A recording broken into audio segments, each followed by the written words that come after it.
Hey there, folks. It's Mikael from Solutions Wellness, and I just wanted to chat with a few of you to talk about things that are coming a lot for people these days. And obviously, we're in the midst of a major crisis, and I've noticed that this crisis, it's easy to fall into the seduction of fear and to see only the surface of what's going on here, to see only what is easy to measure and define, which is a very huge inconvenience for all of us in our daily routine.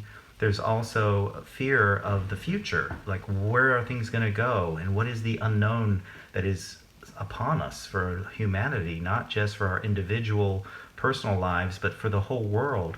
And I'm excited because I want to share with you a couple of things. First of all, let's try to look beyond the surface of what's going on, because part of what wisdom is being able to see the bigger picture in the midst of the smaller picture, meaning the daily routine. Can we stretch our perception to see what's really happening? And these are some of the positive things that I've shared with friends and family recently, because a lot of people get so enamored and seduced by this fear and anxiety and stress of the changes that's taking place.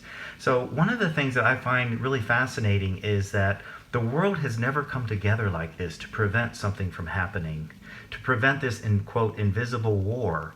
We've come together for other causes, but not to the degree that it's happened. And it's not just a few countries coming together, it's the entire planet. And that can be very exciting. And another thing that I think is very positive is people are shifting and lifting their priorities. They're stopping and thinking about what really matters in life. You know, the drive to succeed and to create money and to do all the things that we're so programmed and conditioned to believe is what we need to do to be successful. Well, without health and well-being, without your own personal routine of wellness, then it doesn't really matter how much success and how much money you make and all those other things. So this is putting things into a different perspective, which I hope people will take to heart and consider finding greater balance. And it's an opportunity for those in their daily routine, which has been completely disrupted, to pause, to push in the clutch, to reflect and to review and to take some time to look at what really matters. So that's another very positive thing coming out of this. A third thing I notice is the level of creativity and compassion.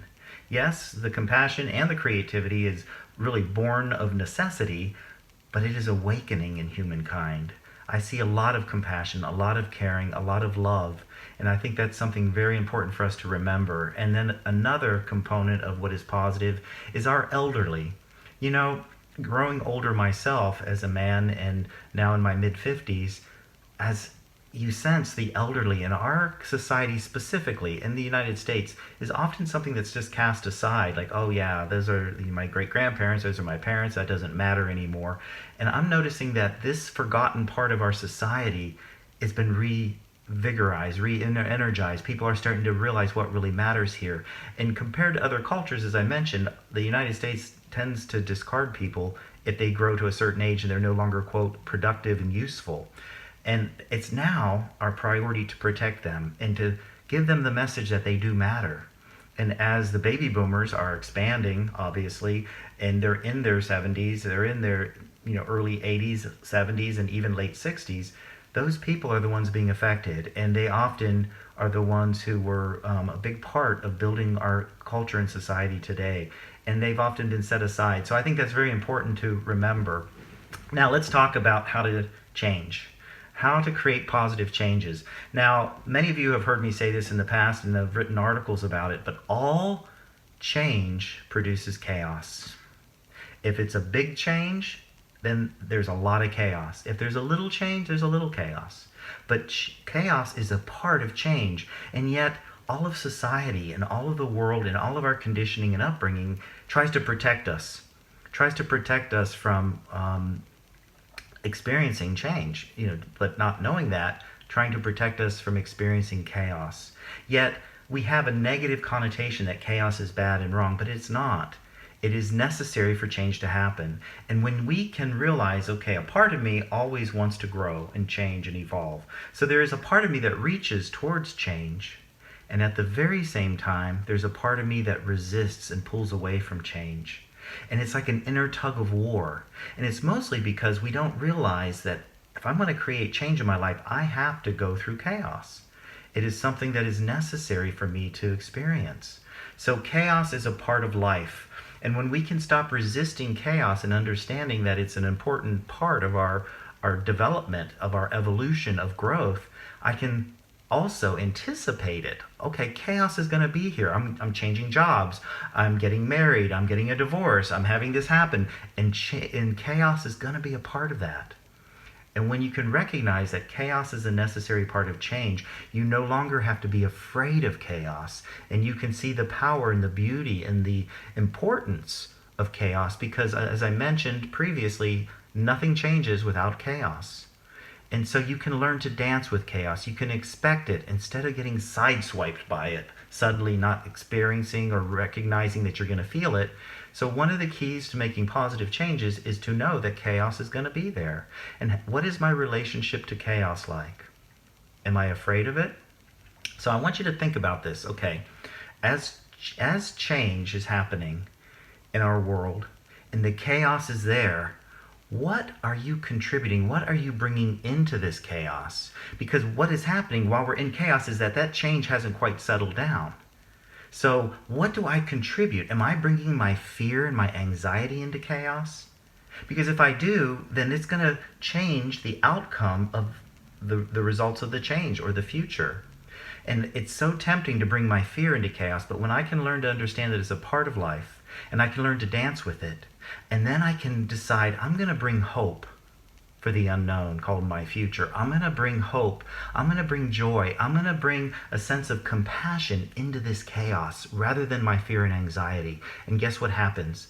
You now elevate the possibility for positive changes in your life, as opposed to bringing my fear and doubt and worry into chaos. And it's a choice we need to make. And just a little note on fear, because fear is rampant in our world. And I hear a lot of people talk about, oh, don't be afraid, you got to be positive, you got to be spiritual. But fear is there to give us a message. Fear is a tremendous motivator. It's there to guide us and to teach us. It's there to help us understand that there's a potential threat. And it's there to help us with our well-being. So don't be afraid of fear. And that's an important part. I don't have to be afraid of fear once I learn its message. And what is my fear trying to tell me to protect myself? Okay, to wash my hands, to take better care, to eat better nutrition, to get deeper sleep at night, to rest, to do the things I need to do to focus on wellness rather than being afraid of illness.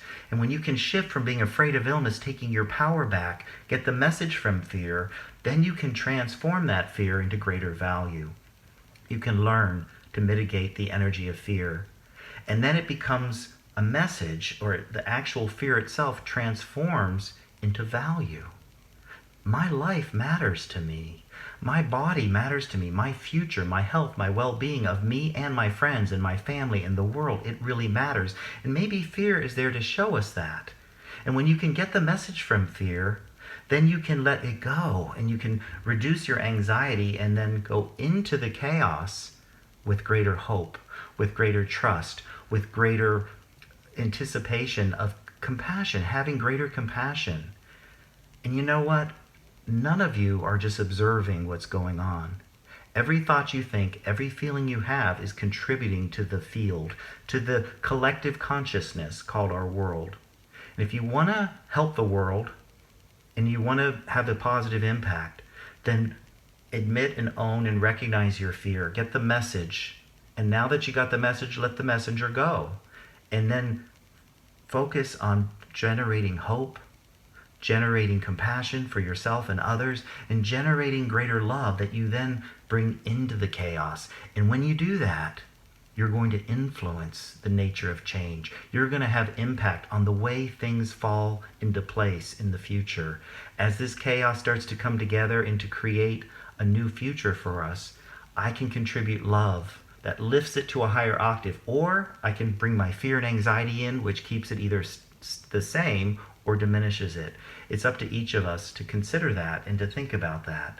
Change is going to happen, and it's happening, and it's on a global scale. And that means the chaos is on a global scale. It's huge. And you're not going to be able to avoid the chaos, but what you can decide is, what am I going to contribute to it? Am I going to bring in my fear and anxiety, or am I going to get the message, listen to it, feel it, release that fear, and then focus on the love that is behind the fear. Focus on the value. The value.